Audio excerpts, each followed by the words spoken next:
ఆంధ్రప్రదేశ్ హైకోర్టులో ఎమ్మెల్సీ అనంతబాబు భార్య లక్ష్మీదుర్గ ముందస్తు బెయిల్ పిటిషన్ వేసి అనంతబాబు ఆల్రెడీ పరారీలో ఉన్నాడు. సుప్రీంకోర్టు నిన్నటి చేసిన వ్యాఖ్యల నేపథ్యంలో వాస్తవం నన్ను అడిగితే రాష్ట్ర ప్రభుత్వం కంటే సిబిఐతో దర్యాప్తు చేయించడం బెటర్. వాళ్ళు మరింత పర్ఫెక్ట్గా చేయడానికి అవకాశం ఉంటుంది. టెక్నికల్ ఎవిడెన్స్ చేయవచ్చు. ఇంకా అదిగా ఇక్కడ రాష్ట్ర ప్రభుత్వం చేస్తున్నప్పుడు దాంట్లో రాజకీయ కక్షలు అనొచ్చు. అదే సిబిఐ అయితే అనడానికి కూడా ఉండదు.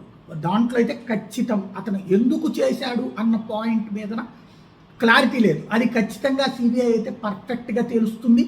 కేసు కూడా పర్ఫెక్ట్గా నిలబడడానికి అవకాశం ఉంటుంది. సుప్రీంకోర్టు అడిగిన నేపథ్యంలో సిబిఐ దర్యాప్తుకి ఆదేశిస్తే బెటరు.